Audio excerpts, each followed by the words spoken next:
Our fellow Pinkos and comrades, welcome to Malt Liquor Socialists. I'm your host, Mr. Kieffer, and in this episode, I am joined by the second most interesting man in the world, Mr. Morgan. Do you realize how long it took me to get here from my house? It's usually a 5-minute drive. It took me a half hour. A half an hour. Yeah. Yeah, isn't that parade wonderful? I hate it so much. Anyway. Looks like we got something special going on today. We do. In this week's episode, we are going to interview someone who initially reported the former commissioner for ethics violations regarding his vote for a $3 million no-interest loan to the Grants Pass Airport when said former commissioner has had 7 hangers. At the Grants Pass Airport. And that guest today is Mr. Matt Moser. Yeah, hey, thanks for having me. Oh, yeah, no, it's a pleasure to have you here. So how have you been doing today, Matt? Not too many complaints. The sun came up. I suppose it's going to be hot, so Yeah. I'm grateful to be on this side of things. That's true. It makes me wish our air conditioning here was quieter because it's going to get toasty in this room at some point today. Sure is. Yeah, it's terrible for recording. Now, before we get into the interview, Mr. Morgan and I did start a Patreon for the podcast. This is for the listeners, not necessarily for Matt. And I want to give a shout out to one new Malt Liquor Socialist on there, Kathy Kieffer. Thank you very much. Hey, thanks. She did the top tier. I wasn't expecting anybody to do top tier, but cool. And anybody who's a listener, if you want to support us, we have 3 tiers, a 2, a 5, and a $10 tier. The Pinko tier is the 2. The Comrade tier is the 5, and the $10 tier is the Malt Liquor Socialist tier. Join us. It's bliss. So, wow, I should have gotten that reference much faster. Now let's get into this interview. So, as is our general tradition on this podcast, when we do interviews, we wrote up our questions ahead of time and presented them to our guests so that our guests could review the questions and have an idea of what's coming. We have no desire to try to trap our guests with questions or spring any big surprise questions on them. That said, we acknowledge that there will likely be organic, spur-of-the-moment questions that crop up during the interview. So, to start this off, what exactly prompted you to file this ethics complaint against Black? Yeah, so this all began probably almost a year ago now. Basically, my wife and we were sitting on the couch on one Sunday evening, as we tend to do, and she stumbled upon a Facebook post.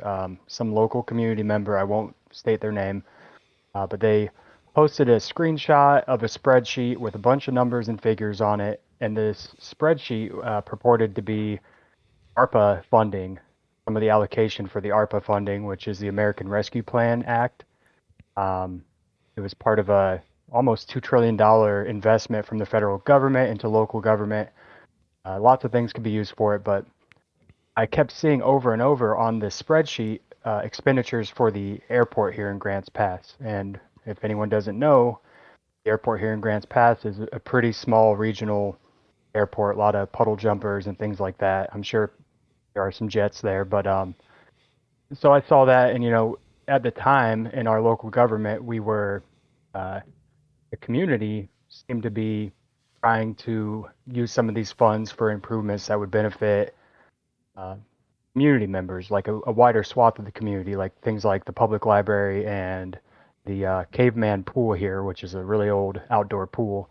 And they couldn't find money for those improvement projects, but then suddenly there were multi-million-dollar balances for the airport. So that didn't really sit right with me. I was like, well, who stands to benefit? I'm not an airport user. I assume you gentlemen aren't. Most people here are not using the airport. No. I always head over to Medford if I need an airport because I'm not a pilot, and I leave that to professionals. Right. I'm a bit of a sleuth. I studied history and a minor in political science, so I'm comfortable navigating government websites. So I just opened up my laptop and I started searching some of the tax records to see who might be benefiting from a multi-million-dollar airport project. I suspected I would find some government officials. I didn't expect that I would find a sitting county commissioner having ownership stake in an airport. So that was kind of what started me down the path, I suppose. Okay. So you kind of answered this next question, but I'm going to ask it anyways in case there's any additional information here. Did you have this information before Bleck announced his, in quotes, conflict of interest, the one that wasn't serious enough for him to think to recuse himself? Or is this something that, after Bleck didn't recuse himself, but announced, yeah, I have a minor conflict of interest, but it's no big deal? Is this something that you'd start digging into after that? Yeah. So I actually didn't watch the specific board of county commissioners meeting when it happened. So once I was kind of tipped off that there was something going on here, once I had found some tax documents stating that there were a few airport hangars that were titled to him, then I went back and I started looking at some of the Board of County Commissioner meetings to try and see, okay, well, how did they come to this solution to give the airport a $3 million runway extension? So I found the video, I believe it was from July 17th of last year. And so I watched it, and in that video, I noted that Mr. Bleck said his interests in the airport were those of a tenant and a user. And to me, on face value, if you own something, I wouldn't classify you as a tenant. So that kind of set off an alarm bell in my mind, and I started investigating more. And this was all just me sitting on my laptop looking at Oregon revised statutes, looking at different things that Google would produce for me. I'm not trained in this regard, so I started putting the pieces together. But yeah, there was no tip from anyone other than just some random picture that I saw that had a bunch of money that I felt like our county has been telling us we don't have. So it led me down that path. Okay. Very cool. So the process for filing the ethics complaint, what specifically did you have to do? Because a lot of people, lay people like myself, and I'm assuming Mr. Morgan, we have not the foggiest clue what the first steps are for filing an ethics complaint in the state of Oregon, or for the county for that matter. Yeah. So from the state's perspective, it's a pretty easy process. I was able to find it just by general Googles. I found out that there was a governing body. It's called the Oregon Government Ethics Commission. And they were, from what I could gather, they were charged with ensuring that our government operates ethically, just like the name says. On their website, I found they had a online submission tool that was pretty intuitive. And I just went from there. It involved gathering the quote unquote evidence, the things that I discovered that I felt were proof that maybe something was going on here. I gathered a bunch of PDFs. I wrote up a narrative. There's a large text field to fill out to let them know what you think is going wrong. And I reached out to a few people that had some government experience just to see what the process was like and if this rose to the level of being a concern. The few people I spoke to said, like more or less that they couldn't say whether it was legal or not, but they said it could be valid for at least a preliminary investigation. So I submitted everything on the website, and from there was a process of, I presume on their end, they would review my submissions, kind of gather a little bit of information, and then they launched into a preliminary investigation, which took place last November, November 2025. And then from the preliminary investigation, the Ethics Commission met, and they voted, I believe, at the time it was like 7-1 to move forward with this formal investigation, which just wrapped up recently this month. So yeah, overall, it was a pretty easy process, pretty user friendly. I think most people with basic Microsoft Word knowledge and how to navigate an internet browser would probably be able to do pretty similar work. Excellent. Excellent. Were you kept in the loop after you filed the ethics complaint? And if you were, how were you kept in the loop? So I was kept in the loop, but it wasn't really in any sort of special way. Like they didn't continue to come back to me, like come back to the well for more information. Because of everything that I presented to them, it was all publicly available information. I had like we asked, like I had no special leak or insider knowledge. But they would keep me appraised of like, hey, we're going to be hearing this case on our agenda on whatever date. And that was just like an email from the Government Ethics Commission letting me know, hey, this is coming up for the preliminary. Once the preliminary phase ended and they voted to move to a formal investigation, then I was notified of that as well. I received the report, a copy of the report, which is also available online now. And then it moved into the formal phase, which took 180 days, I believe, so about 6 months. Here we are in May. And at that point, I believe a new investigator was put in charge of the formal investigation, and then he likewise communicated with me, hey, this is coming up on our agenda on May 8th. So I was tuned in on that front, but really nothing else that was like insider knowledge other than just letting me know as it moved through the channels. Okay. So as you mentioned, they finally had a ruling fairly recently with this. We actually got a little bit blindsided because we had read a Daily Courier article, and that was one of the things we covered.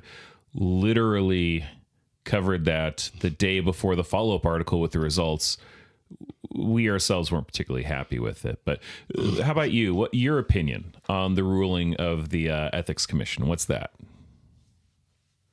Yeah, so, if I guess the listeners out there don't know, the formal investigation went, they heard and argued their case, and the commission ruled unanimously to dismiss any charges against them.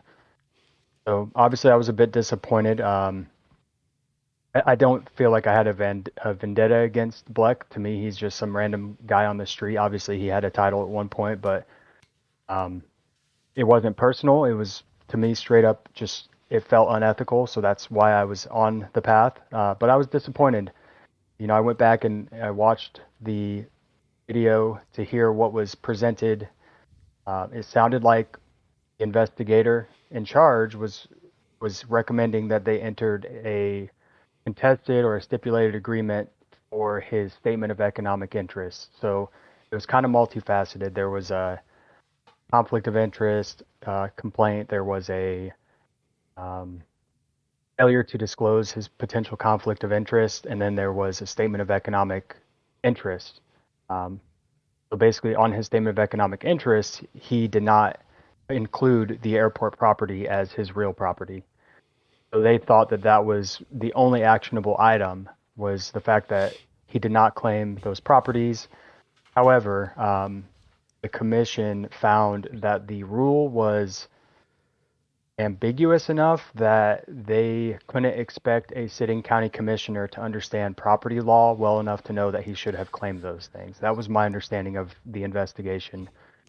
So they basically ruled, like they spoke to the county assessor. The county assessor couldn't say definitively whether it was real property or personal property.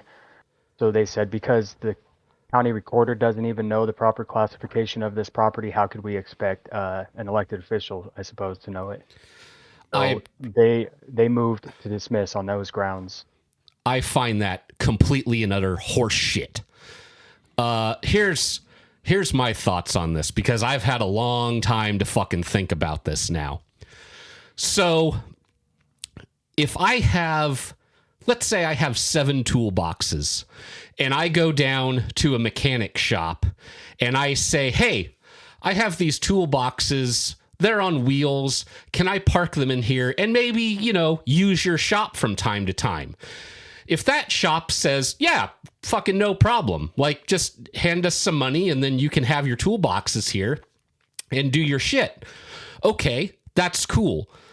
Now, let's say I'm in a position to, I don't know, maybe vote on upgrading that workshop, that, mechanic shop. Maybe I'm in a position to put in a pneumatic jack so I can lift up my car. Maybe I'm in a position to maybe vote on, I don't know, expanding the workshop. I don't give one fucking shit about can he move these off the property? Can he take these away? Well, then it's not really real property. No, fuck that. He was fucking using the airport, okay? He was using his hangars to store his shit in. He had a interest to maybe expand the runway a little bit because it would be beneficial to him. There is no fucking way in Mr. Morgan LLC's mind that he did not know what the fuck he was doing. Now, for context here, Mr. Morgan's not yelling at you. No. Mr. Morgan's, yeah. Mr. Morgan here is... This has been enraging me for the last 2 weeks, ever since we found out after our last episode what the ruling was. And they can say, well, it's ambiguous and blah, blah, blah. Well, then those motherfuckers need to go back to their fucking books and read what their fucking rules are and maybe update them. Because, like I said, if I have shit down at a mechanic shop that I'm using and I have a vote and I have some sort of way to maybe expand that shop to maybe, well, hey, look, it'll be for everyone's benefit. But my tools are down there too. I'm fucking using that place. That is a goddamn conflict of interest to me.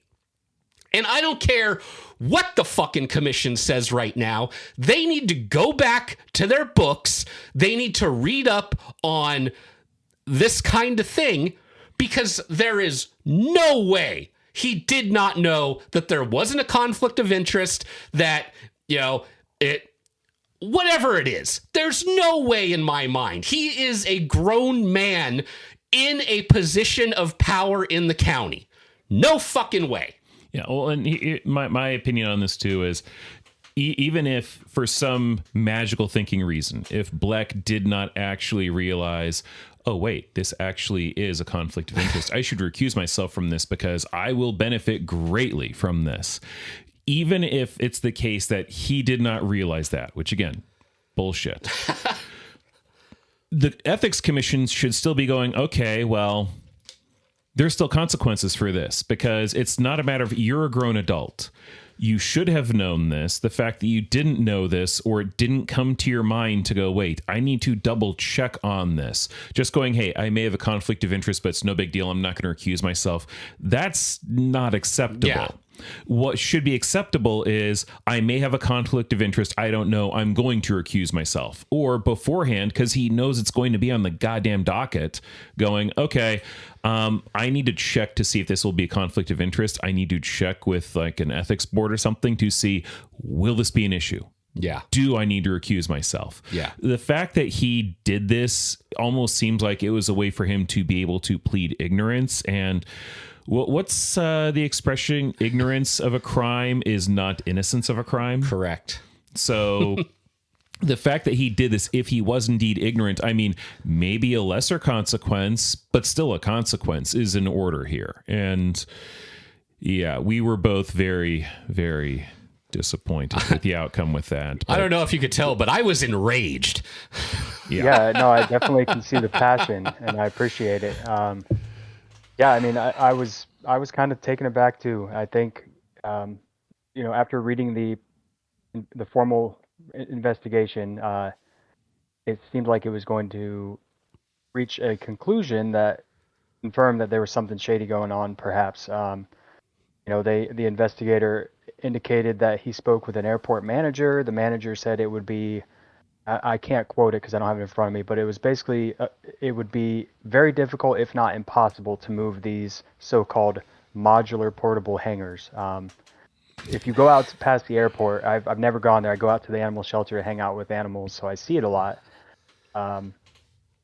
Those things aren't moving. He was like, well, one of them has a tow hitch on it, so it's very modular and mobile. It's like, But at the same time, like some of these improvements were for things like potable water for the buildings, fire suppression for some of the buildings. Like you don't really upgrade those systems for mobile units. So they said they would be nearly impossible to move if they wanted to. Um, they even included in the report that it was fairly likely that there would be some sort of financial gain from these improvements. Obviously, extending a runway makes it so larger airplanes can come and go. Again, not serving you or me, but apparently serving the right class of people that some of our government officials serve. So they moved forward with it. All of these things were written in the report. It was about 17 pages for this formal investigation, but it warranted about 15 minutes of real-time discussion when the commission actually met this past month.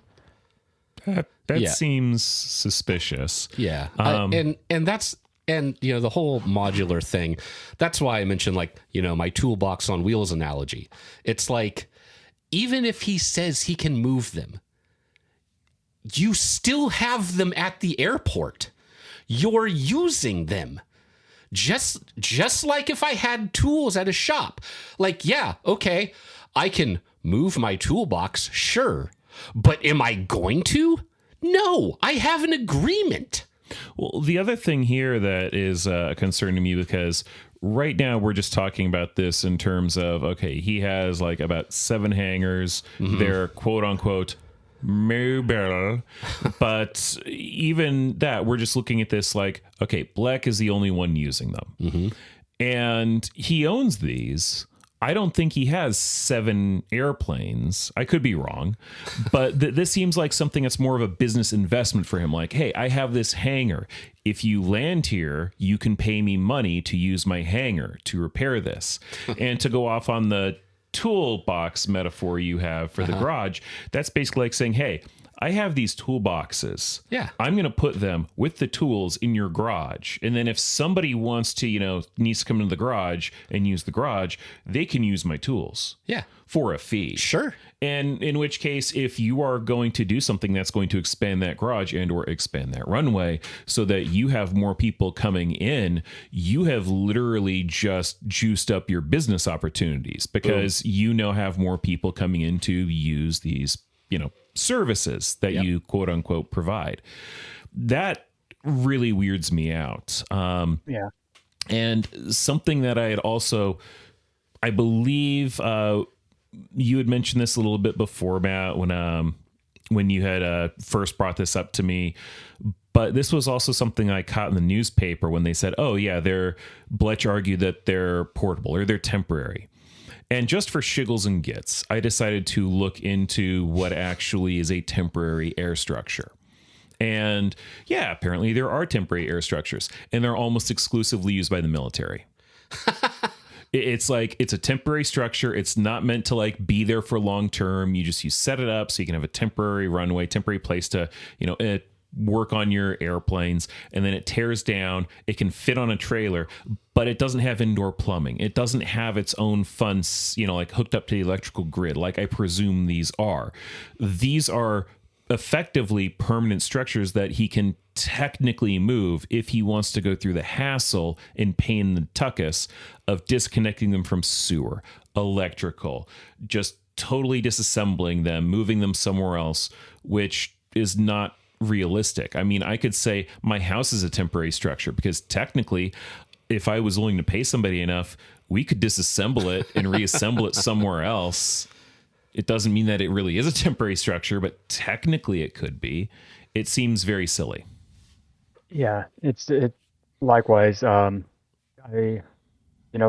was even the investigation was able to find more information that I thought made the case stronger, but apparently I'm not an ethics guy, so but you know, like when I read through the report, they were piece by piece breaking down like each hangar and what the county records were. There were several hangars that investigation was unable to find valid leases with the county for the land that they're situated on. So like I don't obviously know why they weren't able to find it, but that seems alarming to me. It says Yep. Hangar 106, there's no lease on file with Josephine County. Hangar 78, there's no lease on file with Josephine County. What the fuck? I Yeah. I think I heard a little bit about that.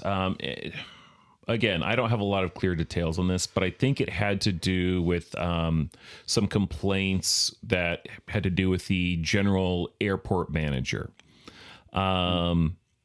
And this was something where apparently he got reinstated to his job. This is something that the current county commissioners, I think, voted for. And I think it was a 2-1, but don't quote me on that. I did not watch the actual business meeting. This is something I picked up on Facebook from people going, wait, what the hell? I'm not disliking what the current commissioners are doing right now, except this. Why the hell did they just reinstate this guy? Because he has not been keeping track of a lot of shit that he should be keeping track of. And it seems very unprofessional on the best part, suspicious on the worst. So I wouldn't necessarily doubt that if the airport manager has been keeping shitty records, that could be something where, oh, well, we don't have records of this, so we can't really go, oh, well, yeah, this is an obvious ethics violation if we don't have the records for it, which makes me wonder, why is somebody else's incompetence letting this guy off the hook? But you pretty much answered the next question here, which was, do you think there were any flaws with the investigation into Black or the argument that was presented to the Ethics Commission? And it sounds like the argument and the investigation were pretty solid. So the next question I have, because I only have a couple more, do you have any thoughts or opinions about why the Ethics Commission might have ruled the way it did? I think we touched on that a little bit. At least from what they stated, they ruled the way they did because of the ambiguity question. They seemed to be fairly persuaded by the argument that this was personal property, not real property, and that's why he didn't need to report it on his statement of economic interest. So that seems to have been the reason why, even though the investigation was recommending some sort of punishment on the statement of economic interest side of things, at the very least, the commission just was very hung up on the idea that because there's enough confusion between what's considered real property and what's considered personal property, they did not feel comfortable on the thorny issue at hand of rendering judgment against somebody for not knowing the difference. It's strange to me because several of the deeds have quotes in there which state that they are real property located at blank address.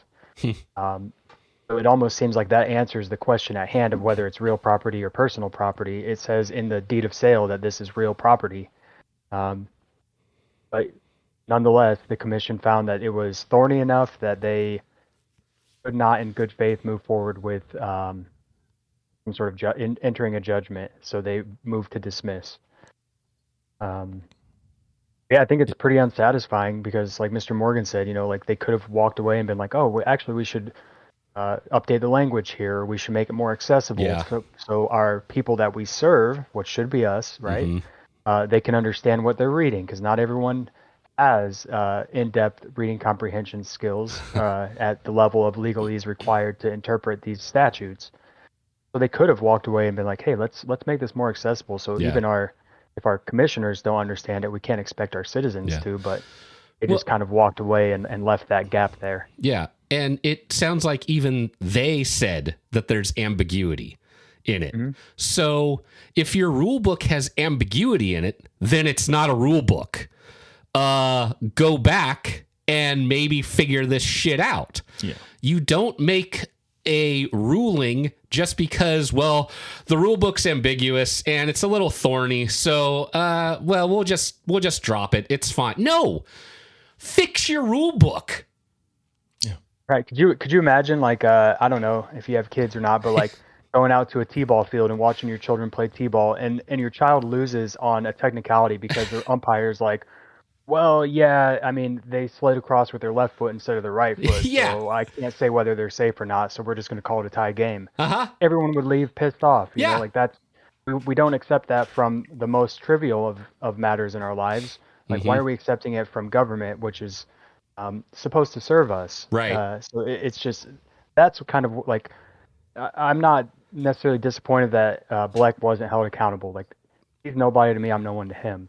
Yeah. But I'm disappointed that the system, the larger system at hand here, allows itself to continue to operate where there's going to be these loopholes, and even when they're identified as loopholes, we preserve them almost as an escape hatch, so to speak, because we obviously know that there's something not right about the way that our laws are written for public service and these individuals, and yet we're just going to move on and be like, well, it's thorny. We don't know exactly if we should punish this, so we're gonna just dismiss it. Yeah. See, so now my ire and rage kind of moves away from Bleck, because it's like, all right, well, fuck it. You know, they ruled that I guess you get to walk, but now I'm going to focus in on the ethics commission. And I think everybody fucking should. And I think everybody should call them and be like, hey, what the fuck was that all about? And don't just, you know, sugarcoat it to me. Fucking give me some information. Oh, and if you guys are going to dance around this, well, then maybe we should have somebody look into your little ethics investigation. Like, if the government doesn't work, then fucking fix it. Somebody needs to put a fire to those people to either fix their book or put a fire to someone else to be like, hey, could you guys investigate those motherfuckers? Because something doesn't seem right here. Yeah, I very much agree. It's, at this point, this is do your job. And if your job is, okay, well, this time I have to say it's too thorny because the law is ambiguous and the like, okay, then you need to take care of that ambiguity. Yeah. The ambiguity needs to be resolved so that the next time this happens, because this is shit that can easily happen again. Yes. So the next time this happens, oh, well, it used to be ambiguous, but hey, look, we came across this and we got rid of the ambiguity, and so now we have clear-cut details on what is needed. I think that would be, even if Bleck was not punished for what happened, I think that would be far more satisfying because at least progress was made. Right. Because this, regardless of whether or not, it doesn't sound like there was no ethics violation. It sounds like they're going, okay, well, because it was ambiguous and there wasn't a way for him to know, we're not going to charge him with an ethics violation, even though it was an ethics violation. That's akin to saying, okay, look, obviously he didn't know he was killing somebody, so it's not murder, so we're not going to charge him with murder. And this is an extremely hyperbolic example because hyperbole is fun. But at this point, it's like, well, he didn't mean to, and he didn't know he was actually doing that. It's like, okay, well, if we're not going to charge him with manslaughter because there was this, oh, he didn't know thing, and that's getting into ambiguous territory, then let's get into that ambiguous territory for next time and cut out the ambiguous bullshit. This is something that functioning government should work with and should, you know, improve upon. And it almost makes me wonder, too, is this something that the ethics committee would take care of themselves, or is this something that would have to go onto a ballot? Yeah, that's a good question. I think just my knee-jerk reaction would be probably it would have to go before a ballot. I think they're kind of in charge of executing the statutes as written, so they're also boxed in by the or legislation that gets passed, I suppose, when these folks in Salem decide what is going to be. So I think truly if we wanted to see reform, it's probably going to have to start with us requesting or demanding that our elected officials put forward new legislation. We have laws on the books that actually close up some of these loopholes that people are able to exploit. I'm still incredibly aggravated with this, though, just because, I mean, that's a good thing to have happen. You know, the put in the legislation, have it go to the ballot. I don't think that's bad.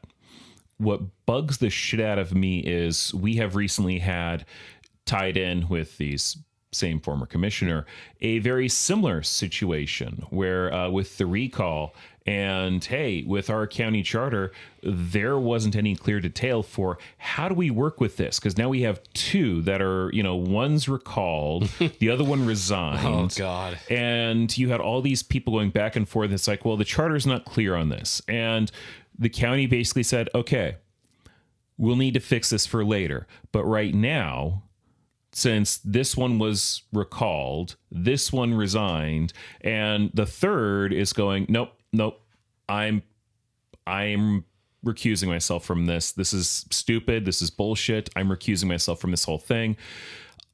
We had to go forward with them, with the county management selecting a new county commissioner, which I don't think was bad.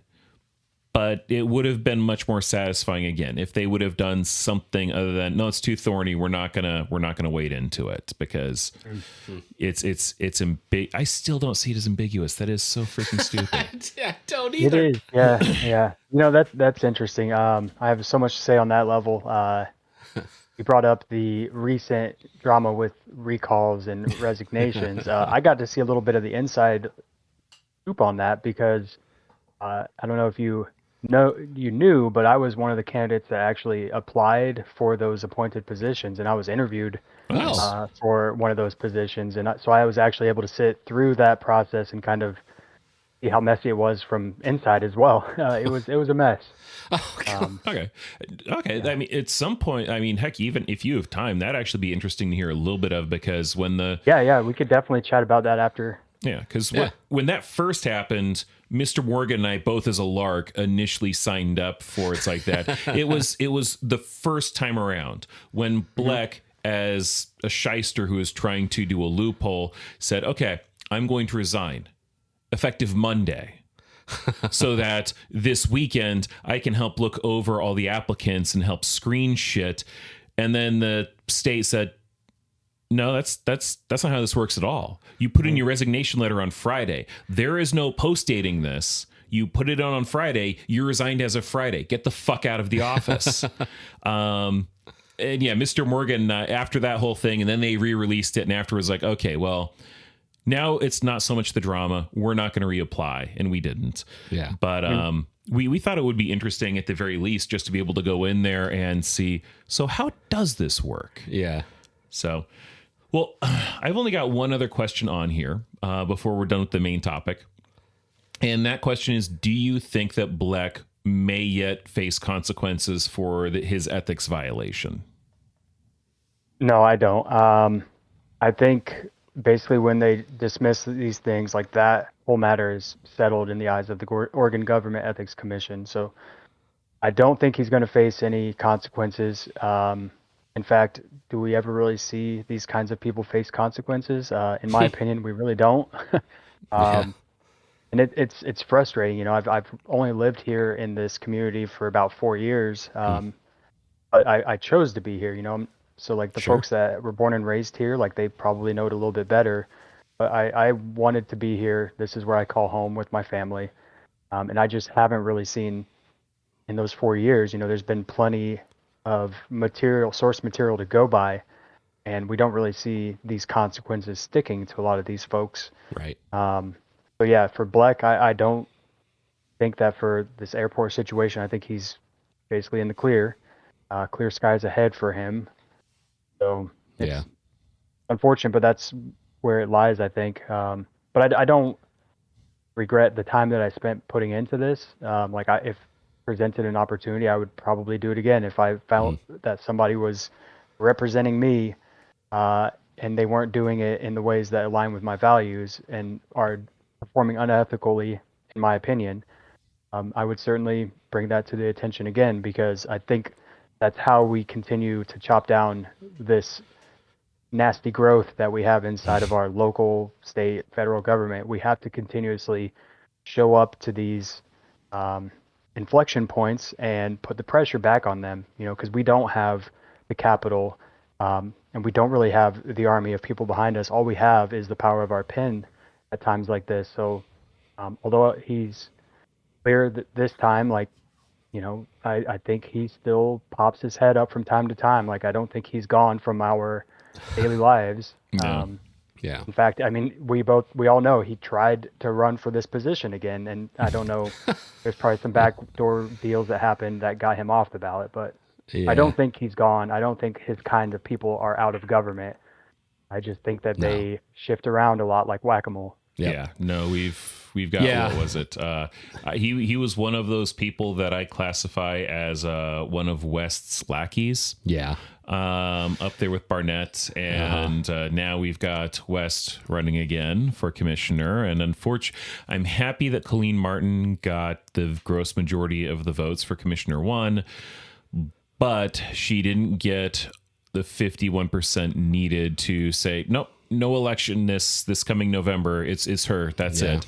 So she is going to do a runoff with West. And then I'm also very certain that Chad Hansen is also a West flunky. So, yep, we have this shit to deal with. Yeah, and I totally agree. I don't think Bleck is going to face any consequences for this, and so that is why we need to, focus more on the rules of the Ethics Commission now. And the other thing that comes to mind is the reason why this pisses me off so much is because Mr. Kieffer and I sat here a year ago and we watched that business meeting and we watched Bleck say how he's got stuff down at the airport. He has all this shit, but he doesn't see it as a conflict of interest. So let's vote on the runway expansion. And Kieffer and I looked at each other and went, well, I don't know about you, but that seems like a huge fucking conflict of interest to me. And we've been following this for about a year now. And, maybe I was naive. Maybe I thought this was going to be a slam dunk.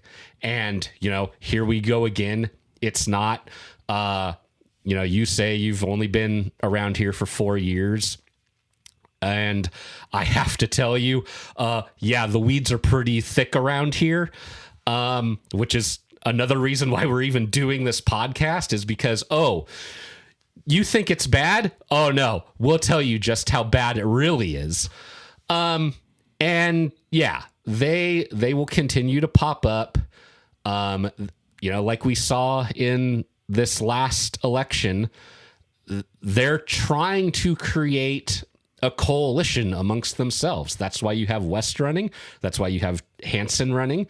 Simon Juncker, Simon Hare, like all these people, when you look into it, they're all friends. They're all buddies. And it looks plain as day, to this observer at least, that they're all trying to get voted in so that they can just rubber stamp their own initiatives so they can have a friend in the treasurer's office say, yeah, no, that's cool. You can do that. So they have a friend on the county commission that says, oh, you're a contractor? Oh, yeah, no, go ahead and do whatever you want. Just push it on through. That's what I think they're trying to do. And I think there's a lot of corruption. It's not just Bleck. It's fucking everyone in my mind. And you're absolutely right. You just have to keep pushing. You have to keep saying stuff. You have to keep out there. Otherwise, all people see is a sign. Like Mr. Kieffer has said before, they just see a bunch of signs around town. And if they don't look into it, it's like, well, that guy seems popular. I'll vote for him. Not realizing that there is a bottomless pit of shit that this guy is up to. Yeah. Low information voters. Yeah. I love them. So you're exactly right. We have to keep their feet to the fire. We have to stay out there and just keep learning. I mean, my hope right now is because, again, I loathe the idea of low information voters. It bugs the living shit out of me. I think it's how West got elected the last time. I'm very certain it's how Barnett got elected. You had a lot of people who just saw a lot of signs and just went, I haven't been paying attention, but that name sounds familiar. I'll vote for that. Yep. And then what I'm hoping is that people do not have the attention span of goldfish and that during this election, people are going to go, wait, West, why does that? Oh, the fucker who got recalled? You mean for all those reasons? Although he is doing a very, it seems to be effective, and it's driving me nuts. He's doing an effective counter campaign with the narrative pertaining to the recall against him. And it's bullshit, but he keeps repeating it over and over. And you get people who will go, yeah, no, West didn't even he was proven innocent of those things. Like, no, God damn it. He wasn't proven innocent. He went to court and the judge said 5 of 6 were either correct or their opinion that you can't sue for. And the last one, he did not rule because there wasn't enough information either way. That is not saying he was proven innocent. And now West is appealing that decision because it was not in his favor, and appealing is not. It's like, Jesus Christ. Yep. But I get that echo chamber all throughout the social media for the local stuff. And it's just maddening. Mm-hmm. And I think it's going to stay that way, at least for this upcoming election. Unfortunately, because like you said, people see these signs, and the most prominent signs are for the coalition of West, Hanson, Hare, and they're not seeking out the information. In fact, if you go and look up online, there are candidate forums for all of these positions, and in a county with close to 80,000 people, probably I don't know the exact number, let's say 40,000 voters. I think those videos have 150 to 200 views. People, even when the information is readily accessible to them, they can go out and find out who these candidates are. Right. They still choose not to because of their attention span of goldfish. It's so frustrating to me as someone who cares about, the ideals of democracy. I swore an oath to the same oath that they do when I was in the military. So I take it seriously, and to continue to see my fellow citizens just vote based off of billboards, it's frustrating. Yep. Absolutely is. Well, that's pretty much it that I have for the planned interview. Since you'd mentioned it, can you kind of explain what the process was when you applied for that county commissioner position? What did they have you go through and the like? Because that is something that we actually have been curious about for a bit. Mm-hmm. Yeah.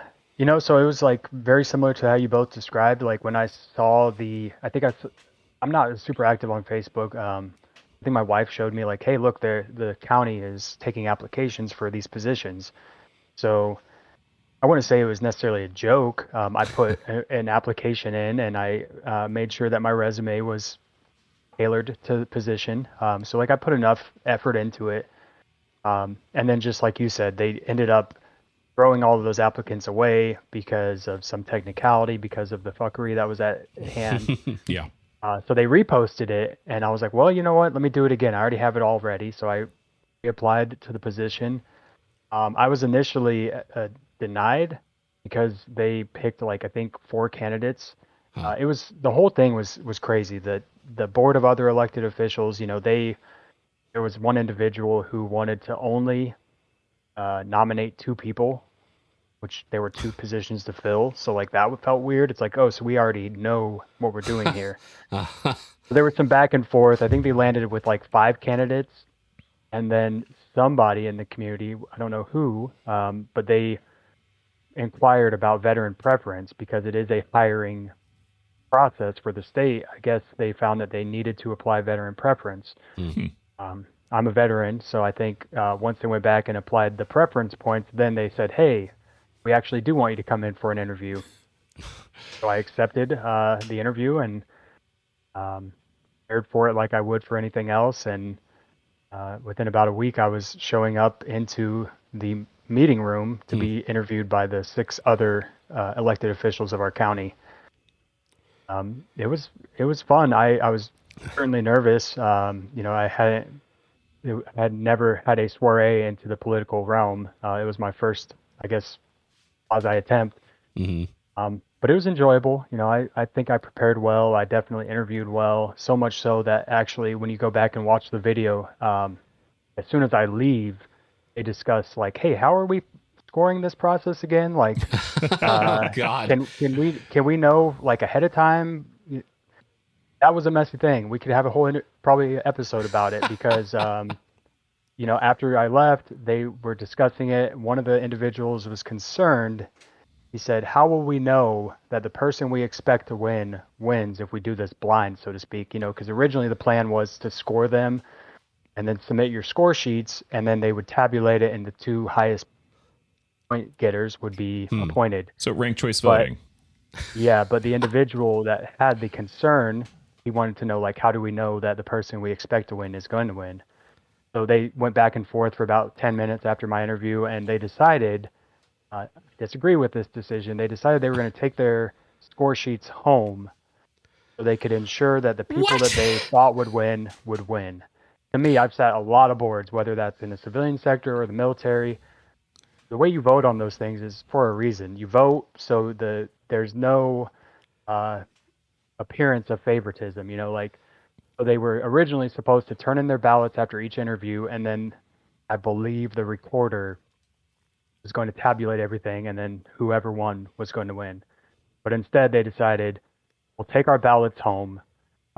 We will sit with them at our dining room tables, go over them, make sure our points look good, and then we'll bring them in tomorrow and certify our findings. So, to me, I'm just like, oh, great. I know these things. They're going to go home, and I'm not saying this is what happened, but if they chose to go home and massage the numbers around the edges to make sure that the candidates they expected to win actually won, they can do that at their dining room table. So I don't know that that's what happened, but I think that the board did themselves a disservice by allowing that to even be a perception of what could be happening. So that's how they went home, and they came back with their two top people, and I was not one of them, which is fine. I enjoy what I do for my day job right now, so I'm not too disappointed in it. See, and yeah, stuff like what you're saying, I'm finding just happens all the time around here, and it's so comical to me that these people just trip over themselves constantly, but yet are put in these positions every 2 to 4 years. We always see the same names, and it's just like, oh, well, fuck, here we go again. And it never stops. I mean, with the board of elected officials, I'm not too surprised that it was a bit Mickey Mouse because, again, there was nothing in the county charter to determine, okay, this is what happens in this event. They were kind of shooting from the hip. That's another problem. So to that, it's kind of like, okay, well, I understand why it wasn't in the charter. That was something that was like, nobody thought, okay, there's no, why the fuck would this happen? And it turns out, well, reasons, I guess. But so that was never in the charter, and that needs to be addressed. But the simple fact of the matter is they're in the middle of the process, a process where, okay, before we get into this, since there's nothing in the charter, we need to be set on these rules so that once we start, the rules are not, something that we change unless there's something where it's like, oh shit, that's actually a huge issue that we didn't foresee. And what happened to you is not a huge issue that they did not foresee. So I wouldn't even say that's a huge issue. It's just, oh, I feel mildly uncomfortable with this because I just realized I don't have the control over this that I thought I would, because now it's a blind thing. It's like, that's not necessarily a problem. That's just you being uncomfortable because you want more control over something that you probably shouldn't have too much control over. Yep. The fact, take it home. I very much agree. It should have just been, no, we mark these blind, we turn them in, and we tally it up, and whoever gets it, gets it.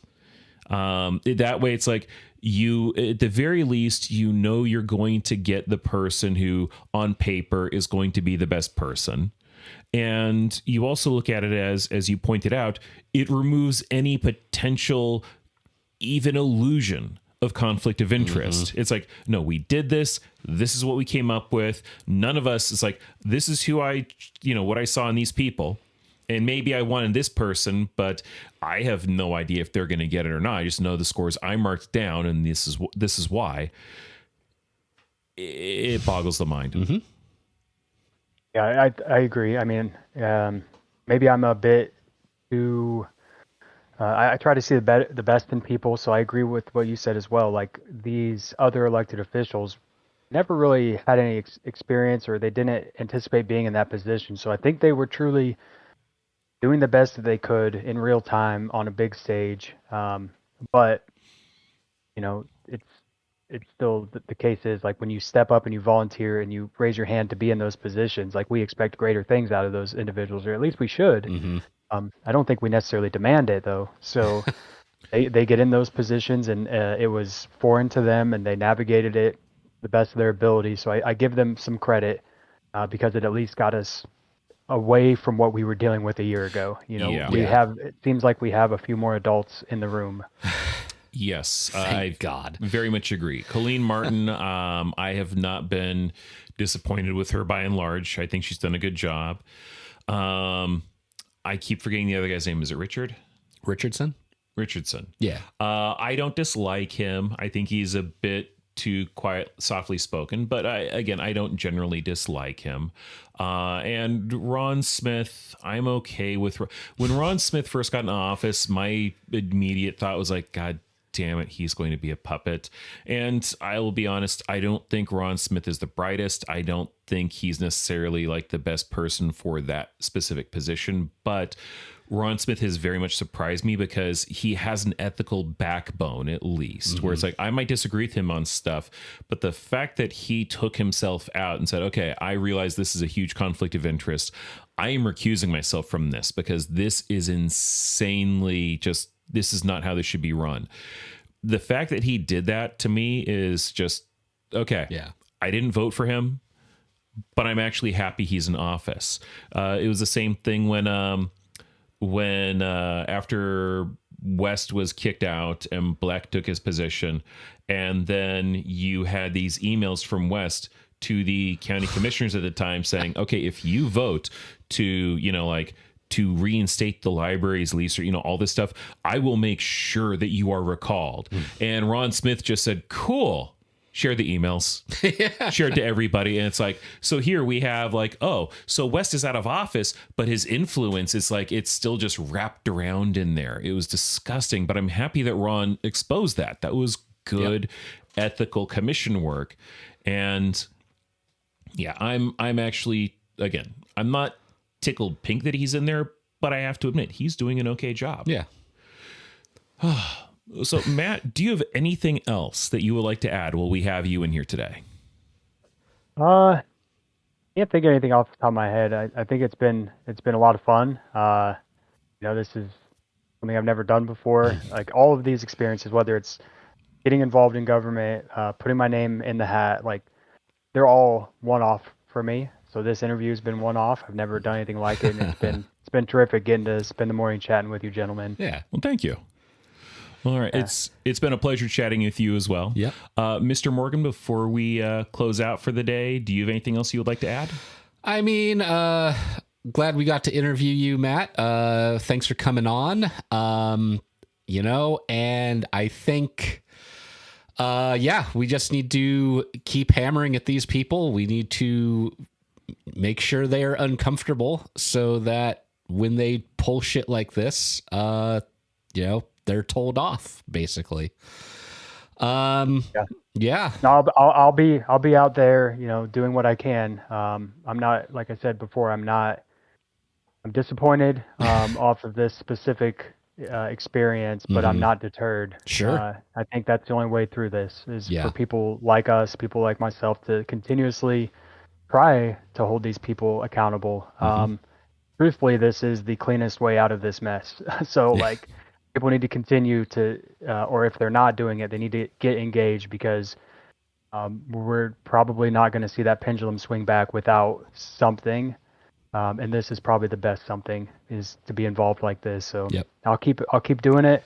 But I definitely appreciate the work you gentlemen are doing as well. Hey, thanks, man. Yeah. Well, ladies and gentlemen, thank you very much for listening to our podcast. If you have any suggestions or ideas, please be sure to email them to maltliquorsocialists at gmail.com. Also, we have a Patreon. We do. If you didn't hear at the beginning of the episode. Indeed. So check us out there as well. Yeah, we will totally show that. And if you can't, that's fine. We understand it. And if you can, support the show. yeah, It's good. whatever. It's going to help us. We want to be able to do things like just a peek behind the scenes. Almost every interview we do is remote because we have a good little setup. It works well for this, but it only allows 2 people in person. And at some point, it would be nice to be able to expand upon this to be able to do more people in person interviews. I think that'd be a hoot and a holler. Yeah. Unfortunately, that stuff costs money. We're dirt poor. But everything's still free. So, hey, support the show however you like. Exactly. Give us a follow if you can. Join up on the Patreon if you can't. Like and subscribe. Yeah, like and subscribe. No pressure. Yeah, you can also check us out on Facebook, and this episode will also air on YouTube. Nothing, Mr. Morgan? Okay. No. We're done. I know who you are. I know who a lot of these people are. They don't even know me. I'd be embarrassed if I were you. The misinformation machine is rapid. It puzzles me.